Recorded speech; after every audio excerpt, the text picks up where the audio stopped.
interestingly enough, a common dispute that happens in the desert, and you wouldn't think that this would happen, but water intrusion. Whether it's from a roof or a slab leak or a pipe, it's often that the HOA has failed to maintain certain areas, probably because it's not on their radar, given that they are in the desert. Yeah, no, I follow that. So the roofs are, they're not properly maintained.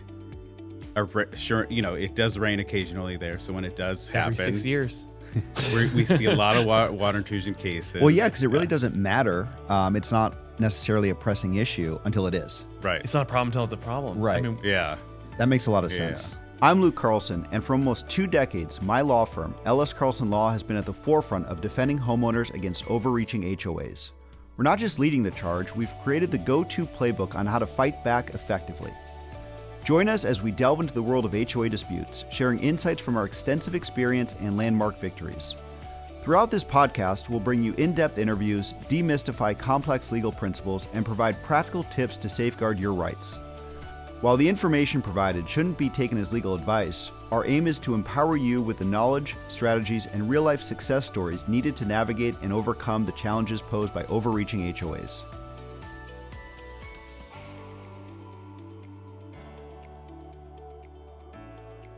Hi, Luke Carlson of Ellis Carlson Law. Welcome back to the show. Today we have a very exciting show for you. First, I want to introduce the guests. I have Marty, our producer. Hello there. Good to be back. It's fun as always. Good to have you. Another Friday. Another Friday. And I also have on the show Chris Xoulis, an amazing lawyer out of Coachella Valley, and he is our guest today. So welcome. Oh, thank you. Thank you. Happy to be here.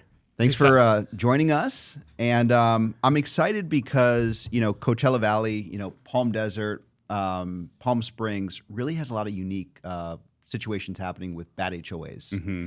And you are our boots on the ground out there. So welcome. And I think you're going to be able to shed a lot of insight into what you deal with in Coachella Valley. Absolutely. And so it's fun to just see a new face in here too. Yeah, we keep things people fresh. are sick of seeing our mugs. I think so. It's nice to have another fresh face in here. They're sick of seeing our cardigans all the time. Yeah, we are a cardigan game. Yes, and it's kind of funny for Palm Springs because it's or Coachella Valley is kind of hot. Well, I mean, occasionally it's cardigan season. I think right now, around the holidays, I think it's okay to wear a cardigan at night. Yeah, it gets a bit chilly out there. The high desert. A little bit, like yeah. 50s, 60s right now? So currently the highs are in the upper 70s, low 80s. So Okay. Beautiful. That's wonderful weather. Pretty nice out there I'm right jealous now. of that. So, Chris, you actually grew up out there. I did. My parents moved out there when I was about 5. So Okay. Where'd they come from? homegrown. We moved from Arcadia, so Pasadena area. So you're still a Southern California boy. Absolutely. Born and raised, yes, SoCal. And we moved out there. They wanted to get out of the hustle and bustle of Makes a big sense. city. Yeah. So it's a beautiful place. And where did you go to high school? High school, I went to Palm Desert High. So local, great experience, great high school. Do you still see people from high school out there? I do. Yeah. Yeah, it's funny. When you're growing up in that area, especially 20 years ago when I was Right, a young there. buck. Yeah, it was still growing up and coming. So Yeah. everybody who lived there wanted to get out of the desert.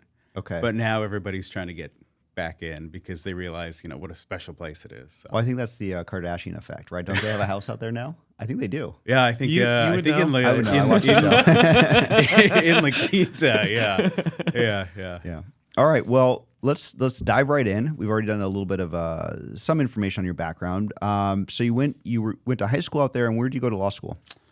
Law school, I went to Roger Williams in New England. Okay. Okay. So after high school, I went to UCLA For your undergrad. for undergrad. What'd Great you get your undergrad in? in? Psychology. Okay. Oh, that's tremendously helpful in this space. Yeah, I would say. Yeah. Yeah. There's a lot of psychology involved to here. And then you went back east for law school. Right. And my decision to go on the East Coast, I've been in SoCal, my whole life. Just wanted to kind of get away, see, a different You wanted different snow. part of the world. Yeah. Well, the first year You was wanted great. seasons is what you wanted, and then you realize seasons aren't so great. Yeah. Well, no, the fall out there is like glorious. No, I'd take 75-degree weather every day. Yeah, true, but We have one season. It's the best season. Yeah, but the autumns in New England there's nothing quite like them. It is very nice. Yeah. It's a very short-lived fall now. I think most of the year we're in winter. There's about 2 or 3 days of spring. Yeah. And a very muggy summer. So Yeah. But no, fall, beautiful leaves. Well, yeah. you didn't stay. Yeah, no, I got homesick. I enjoy the sun, so it just made sense to come back. That makes sense. When you were doing your undergrad, did you know you were going to go to law school? Was this like predetermined, or was it something that just kind of came about? It was always on my mind.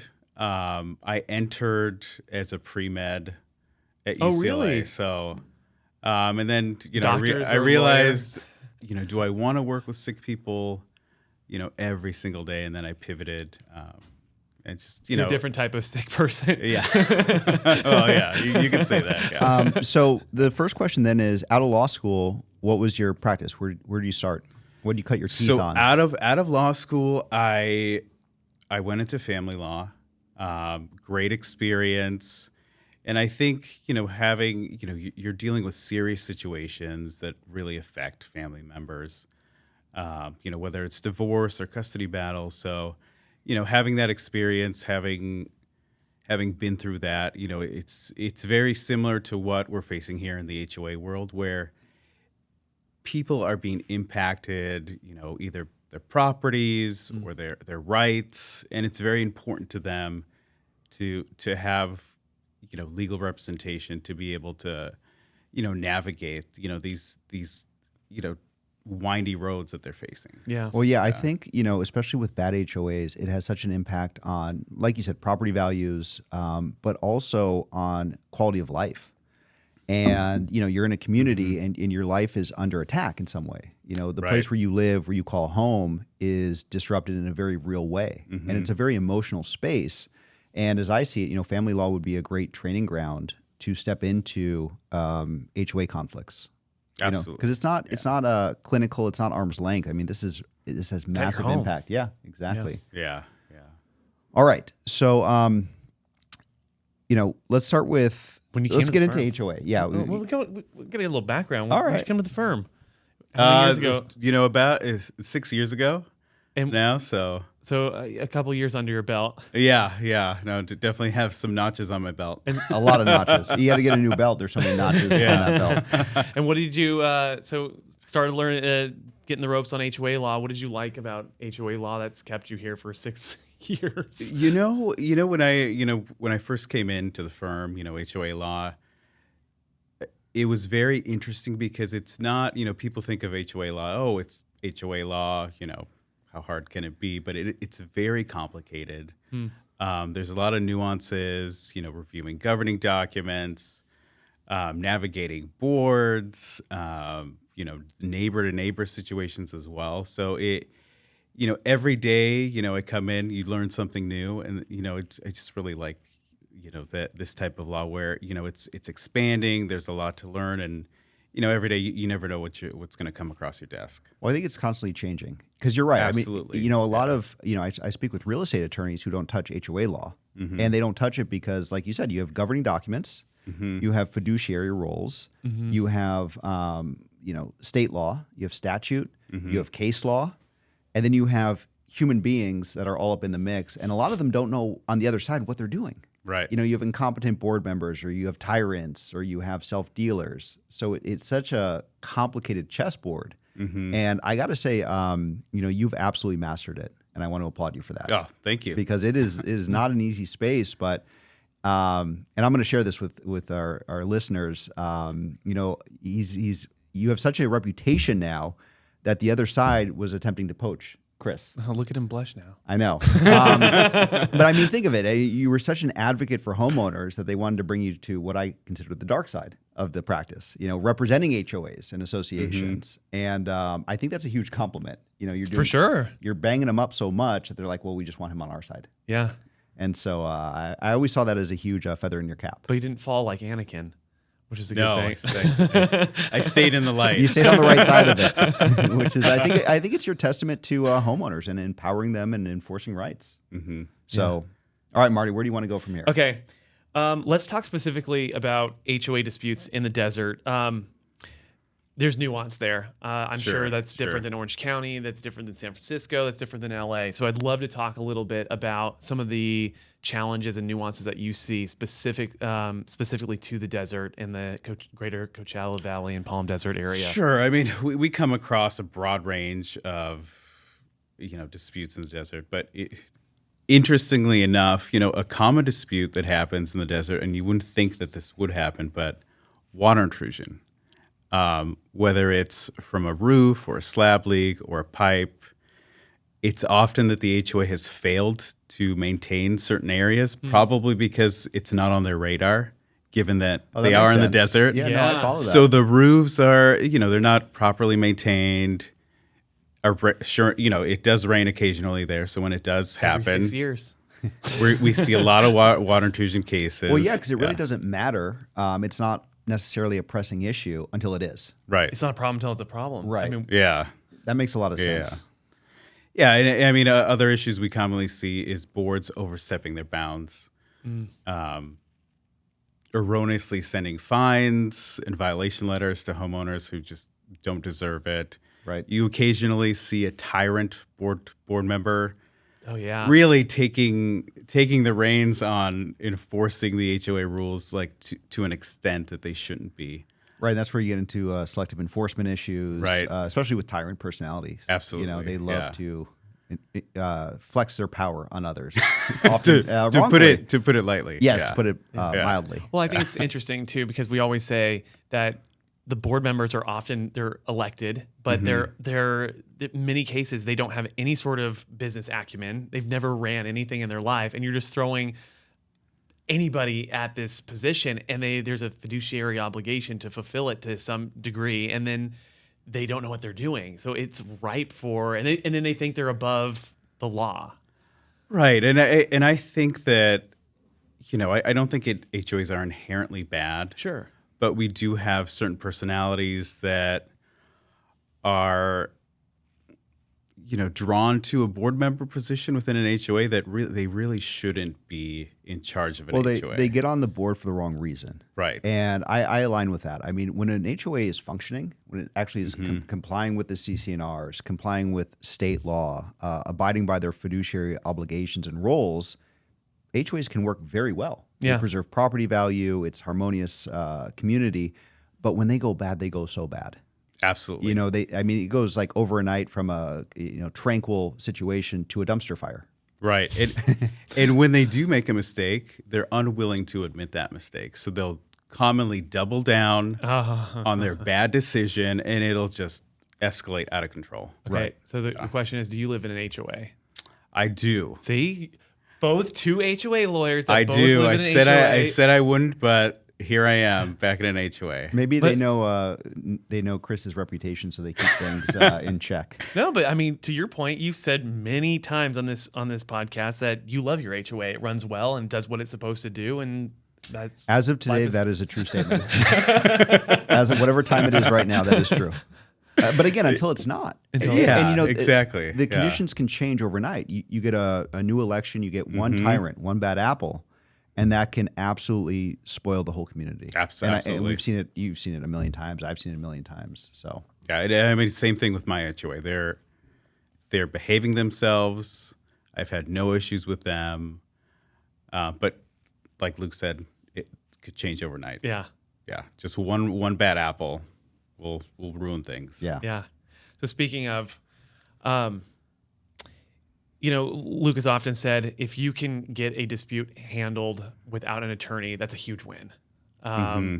So in your minds, particularly out there, what are some of the things that you would give like tips to homeowners out there that there's a combative issue out in the desert with their HOA? What are some of the things that you would give them in terms of tips that to try to avoid getting an attorney?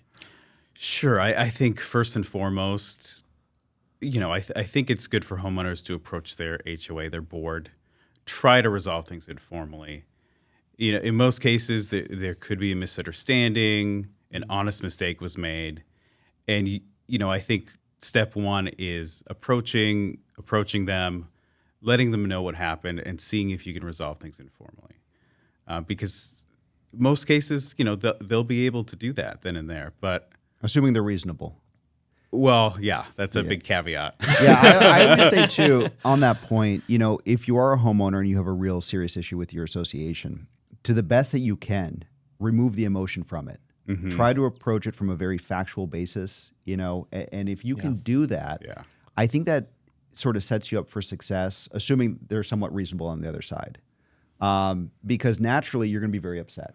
Like we said, it's an emotional space. It's your home. I mean, this should be the place of solitude and the place where you get away from the problems. This should be your safe space. And often it's not in these cases. Yeah. Right. But if you can approach it a little bit more clinically, a little bit more arm's length, lay out the facts to the board, explain, in a very simplistic, straightforward way, hey, here's the problem. Here's what the governing documents say. Here's why I think you guys are in the wrong. Here's my proposed solution. Mm-hmm. It's much better to say that than you guys are horrible. You're a dumpster fire. I hate you. I don't think that's a good way to open up that conversation. Yeah. Right.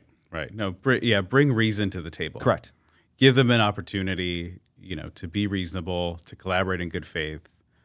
Rather than smearing them right off the bat. Right. No, I agree with that. So you do that, but it doesn't work. Yes. Yeah, let's just say that there's the board member that is just not. Well, they could just say, "Hey, kick rocks," or they do it in a nice way, or there could be a tyrant on the other side that is just so unreasonable. Mm-hmm. It's not even. There's a lot of variables where that very reasoned, measured approach just fails miserably. Mm-hmm. So at that point, I guess the first question, though, is how do you identify that? I mean, what do you see from the other side that would start to say, hey, this isn't working? I've tried to be reasonable. I've tried to approach it correctly. What is that, sort of flag where it says, okay, this just isn't worth my time and effort anymore?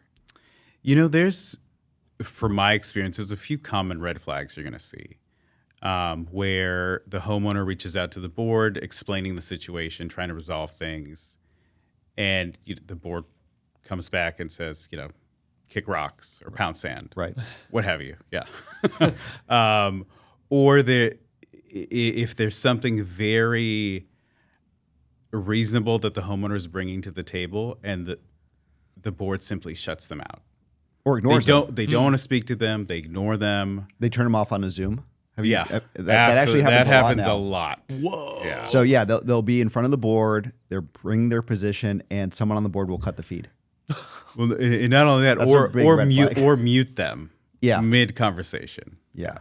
So I agree. I think those are the red flags. So I guess at that point, the homeowner has a real big decision to make, right? Do they just allow the bullying to occur, the misconduct to occur, or they take action? And I suppose to the extent that it's the latter, what are the steps? So, if you want to take action, if you're seeing the HOA board is just non-responsive, they're bullying, they're not going to turn a new leaf. Homeowners do have a few options. One option is you can request IDR, internal dispute resolution. The board's obligated to meet and confer with them within 30 days. And let's back that up for real quick for those that don't know what IDR is, because this is most people on the other side aren't living and breathing. We discuss it a lot on the show. So IDR exists under the Davis-Sterling Act. It stands for Informal Dispute Resolution, and really what it is, the spirit of IDR is for homeowners and communities to try to resolve a dispute without bringing in the legal, without really escalating it to some sort of court intervention or something drastic. So IDR, I tend to agree that it's a powerful tool if it's received correctly. And then how does one initiate IDR? Typically, it's through a demand for IDR or a demand for informal dispute resolution. And you just send it as an email or a letter, or is there a Yeah. You communicate that desire. Typically, it's through email. That's mostly if you're communicating through email with your HOA, then that's how you would request IDR. Do you say, like specifically, I request IDR under the Davis-Sterling Act, and then just say, I'm the ignorant homeowner on this side. You should be very specific. Okay. Under the Davis-Sterling Act, and it triggers the code section for the HOA. They're obligated at that point to meet and confer with the homeowner. And so, what happens if they don't? That's just more ammunition for us to use against the HOA at that point. Yeah. I always say, I have homeowners that I consult with, and they have gone back and forth. They've been shut down by the board. Yeah. And sometimes what I'll say is, send an IDR demand. I know that the board is going to ignore it. I know what they're going to do. But now, to Chris's point, we now have one more arrow to use against them. We can show, hey, this homeowner actually tried IDR. They tried to work it out before they retained the lawyer. Yeah. So, I think you almost set a bad board up for another legal argument as to why, or to show how unreasonable they are. Right. Exactly. So let's run this through. We have a good homeowner listening to the show, sends an IDR request, and either it was ignored or a go kick rocks, or we'll meet with you in a year. I think all of those are equally, offensive. Offensive, yeah. So, okay, now they're in that position. They have a real dispute. This dispute is impacting quality of life, fair market value of their home. There's maybe property damage, going along with your water intrusion situation. What do they do at that point? If the HOA ignores their IDR demand, next, what I would recommend, and of course this is dependent on what sort of issues the homeowner is facing, but at that point, if you see the HOA is ignoring you, I think that's when you seek out legal help. So maybe some sort of consultation initially, something. Right. Reach out to an attorney, have a consultation, explain to them what's happening to you, and see what type of help they can provide at that point. Yeah. And you consult with, I don't even know how many homeowners you've consulted with over the years. You got to be up there in numbers, right? A lot. Yeah. And I think you would agree with this. A good consulting attorney will look at the case in a very clinical sense, right? You're looking at, okay, what is their legal position?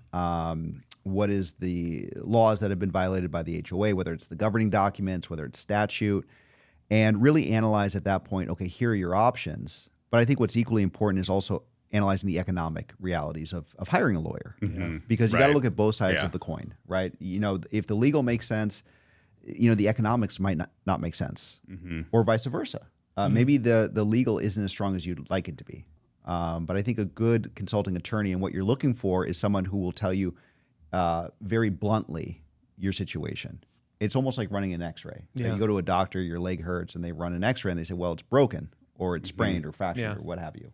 So I think that's a really good step. It's not a full-blown retention necessarily, but it's the preliminary consultation. It's the x-ray that you're advocating for. Yeah. And I think, whoever does the consultation should be able to explain the pros and cons of moving forward against the HOA, the cost-benefit analysis of, is this worth hiring an attorney here?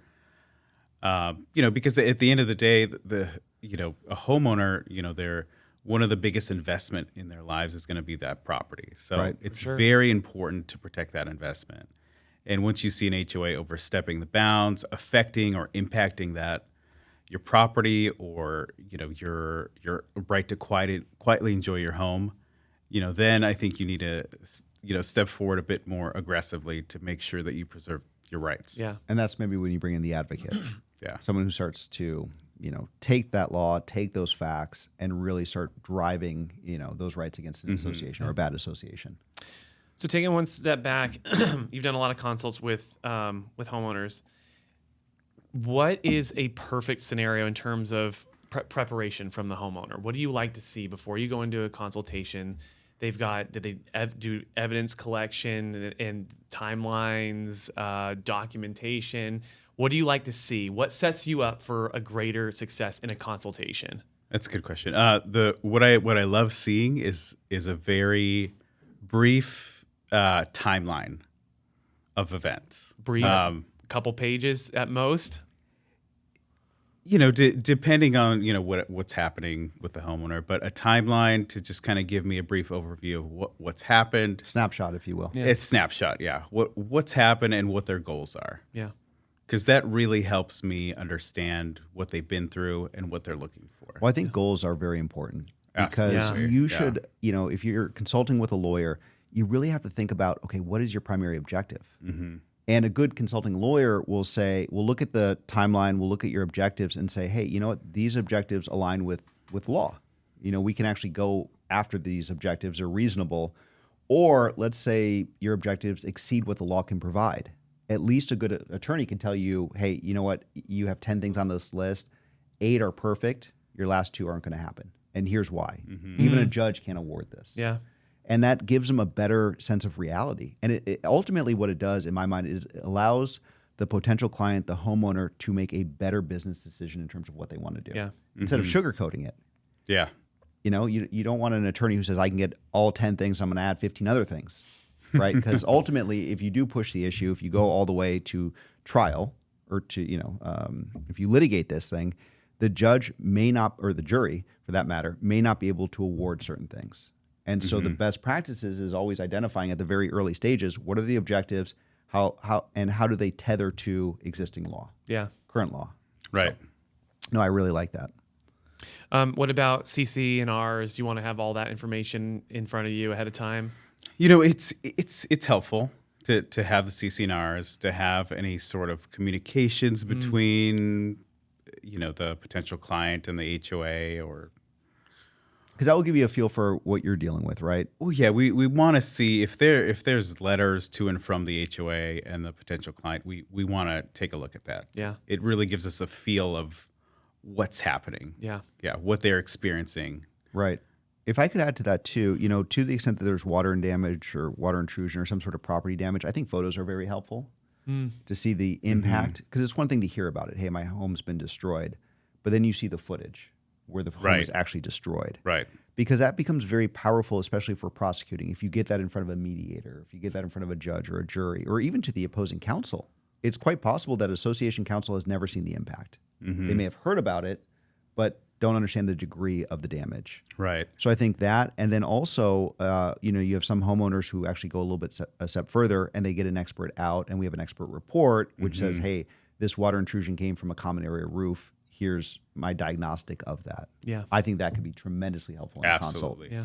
And that's always something that's recommended. Let's say there is a water intrusion matter, the potential client retains.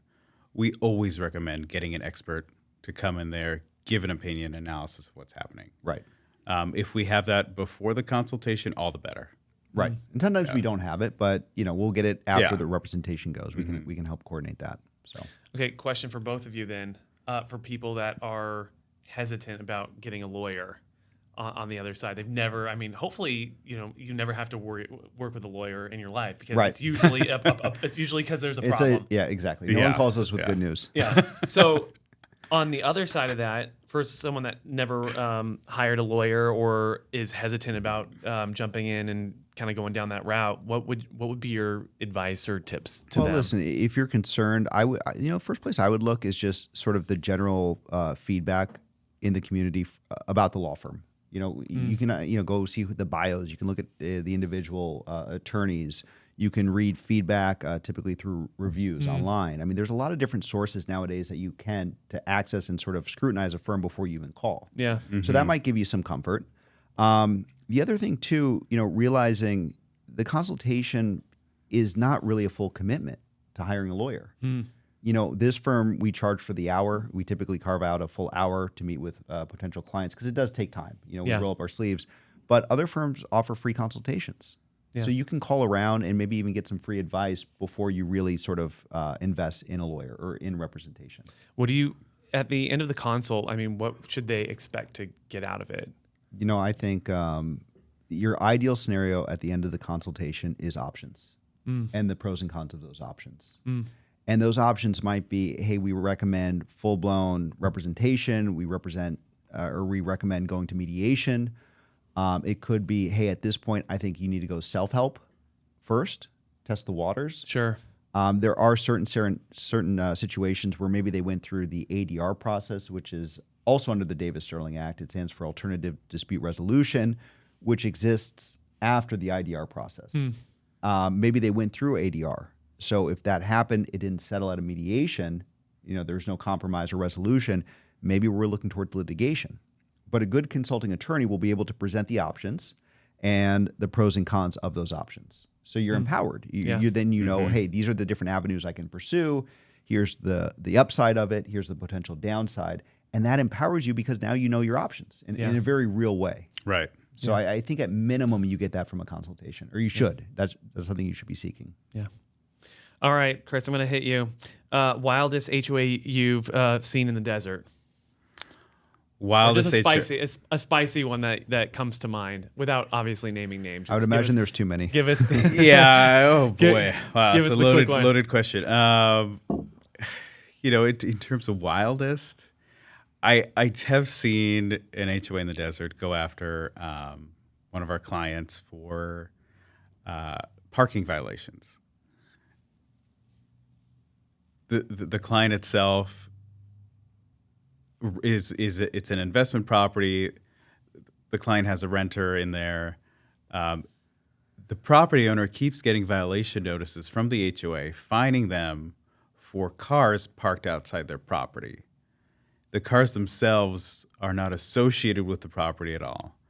The client has explained this to the HOA over and over again, multiple times, and they still send out violation notices. Because did the license plate have to be registered with the HOA or something like that? Exactly. They're not registered. They're claiming they're guests of the house. That's not true.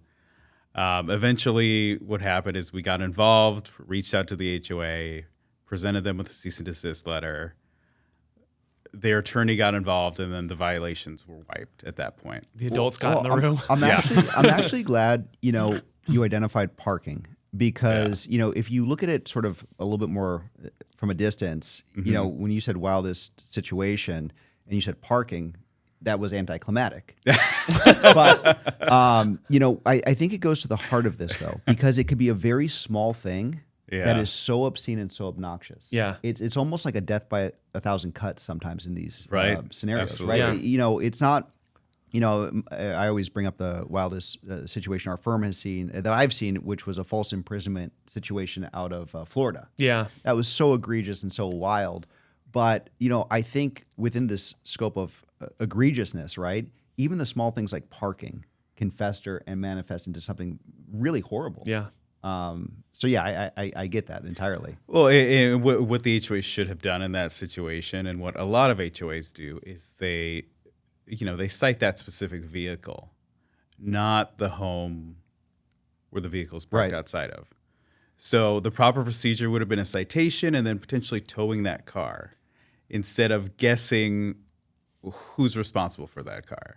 Yeah, could you imagine if you're just a guest of, I've got one of my in-laws staying with us right now. It's Christmas time, and could you imagine there's only a parking, she has to park across the street, and my neighbor across the street is getting the violation. Well, that can cause it can cause so many problems in your life. I mean, that could actually become a very huge thorn in your side. Yeah. Especially if you're renting the property. Now all of a sudden it's jeopardizing the lease agreement that you have, or the rental, or the contractual relations you have with your tenant.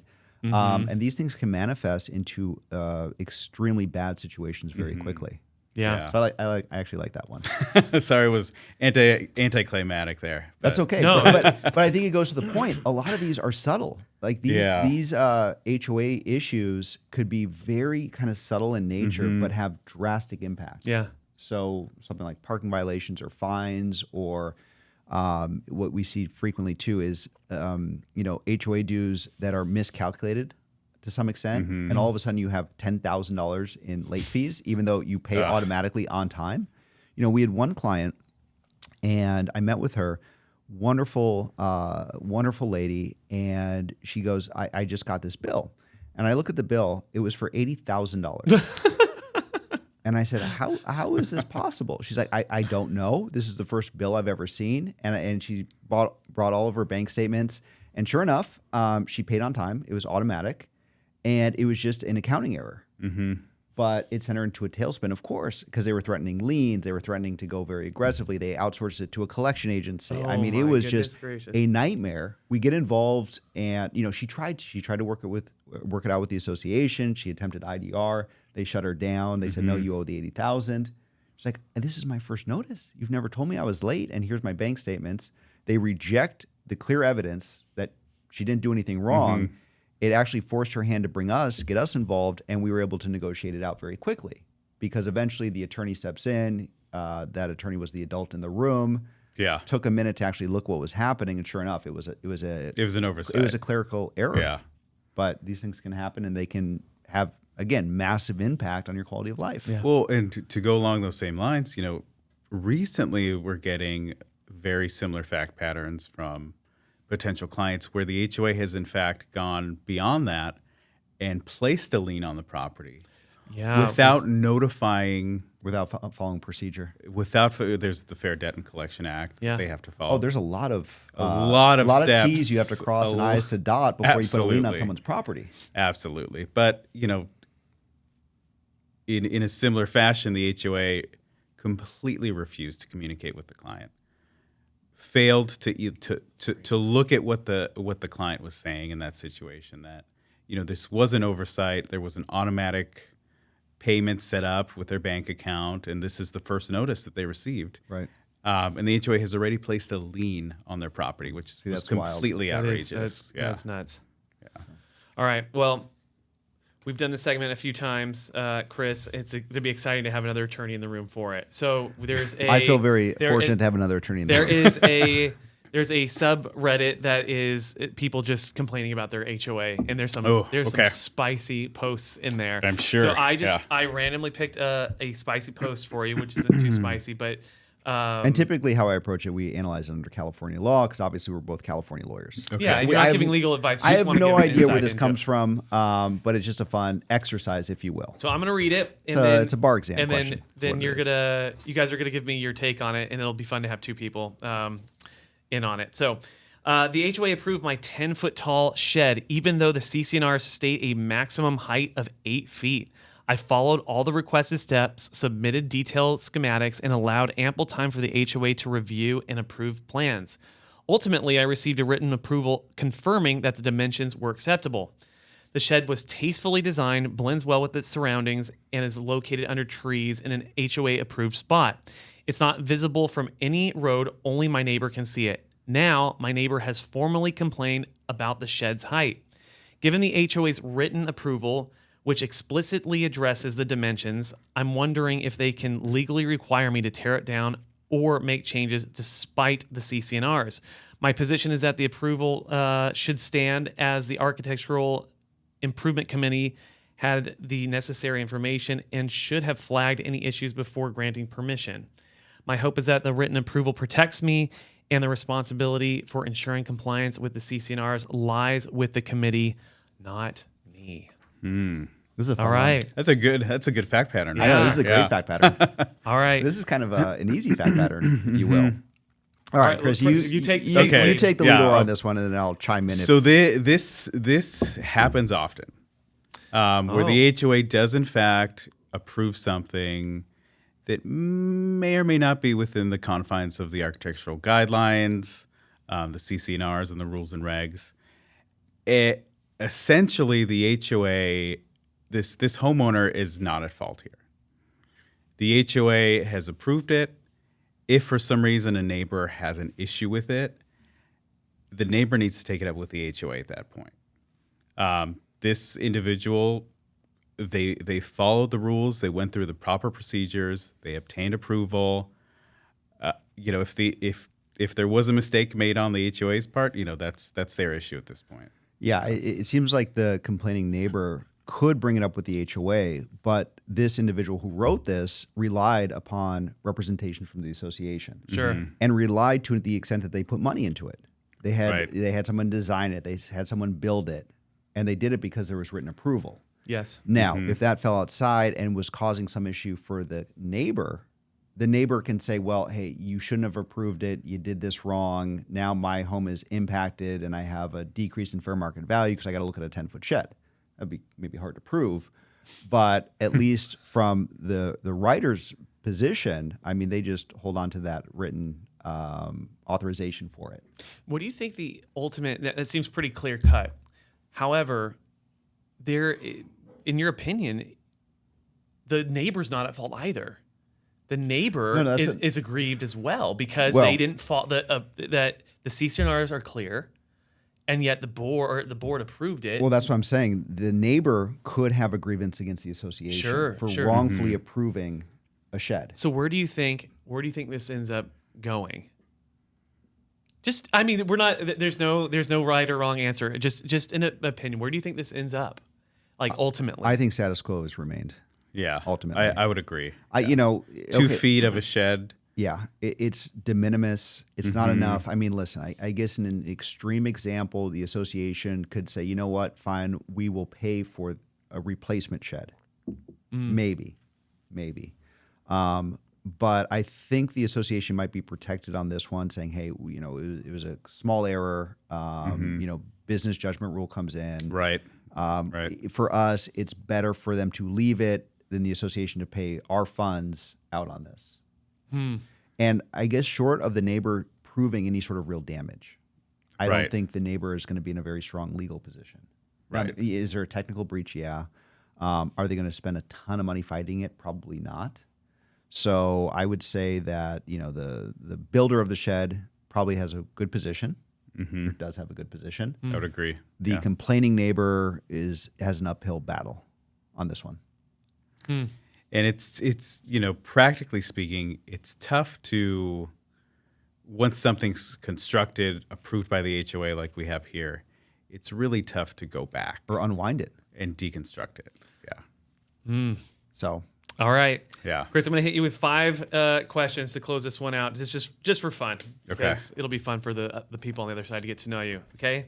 Here we go. Favorite band of all time, first reaction. Go.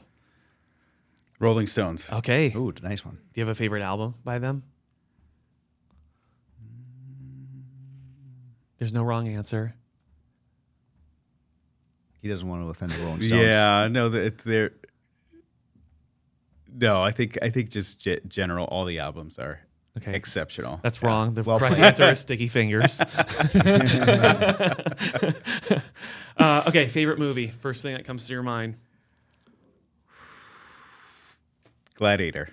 Oh, yeah. that's that. Okay, nice. That's a good one. The original. Well, I think that goes without saying. Have you seen the second one? Not yet. I haven't No, seen it either. I'm looking forward to it. You seemed like you saw that just by the way. No, you I've seen the trailer like 3 times. So I feel like I've seen it. I feel like I've seen it. It's gotten decent reviews though. The reviews are okay. I think it's like in the 70s. Is Russell Crowe in that movie? Oh, I don't know. He was in the original. He's not in the. Didn't he die in the first? Oh yeah, one? he did. He died. He did die. Yeah, because he ended up in like Valhalla. Spoiler That's alert. right. Yep. Yeah, so if you haven't About seen 20 years Gladiators, or Gladiator. Okay, favorite hobby or thing to do in the desert? You can just say Ooh, I do like golfing. You're quite a place to live if you Yeah, like golfing. yeah. Sanctuary for that. So yeah. Okay. Favorite restaurant in the desert? Ooh, this new restaurant, Porta Villa, in Palm Desert, on El Paseo, just spectacular food. What kind of food? Wide range. Kind of Americanized new age food. Yeah. I got to say, the desert has so many good restaurants. I know. This is why we're asking. Yeah. All right, you get to choose between these 2 questions, and you can answer either one. Hidden gem or must-visit spot in the desert that most people don't know about, or best hotel/resort you would recommend to visitors to stay at? Okay, so I don't know if this is a hidden gem, but there is an awesome zoo, wildlife area. Oh, It's called I've been to it. It's called the very Living good. Desert. Yes. Not a lot of people know about it. Everybody when they go there, just completely blown away on what's happening there. It's awesome. It is true. Fantastic. They've got great enclosures for the animals there. They've got space for them to roam. Ooh, nice one. Nice. That was a good one. I fed the I didn't do giraffes that. there. That was Yeah, it you was can it feed was giraffes, awesome. It's a yeah. great spot. Camels are Well, there. we live very close to that, so we'll just take the golf cart and I'll take my kids there, and Oh, you're living the life. That out is there. the most. great. That is It's the most great for Palm them to Desert spend thing some I've time. ever heard. Yeah. I take the are- golf cart Yep. with the kids to the zoo, and then hit the links after. Yeah. Living the life. Well, Chris, this has been an absolute pleasure. This was fun. Oh, thank you guys. No, I had a really good time. Yeah. And as boots on the ground out in Palm Springs or Coachella Valley, the market is better because of you being out there. Oh, thank you. You're a hell of a good advocate. Yeah, we're going to continue to fight the good fight out there. All right, well said. And thank you guys for watching. Be sure to subscribe and leave comments if you're so inclined.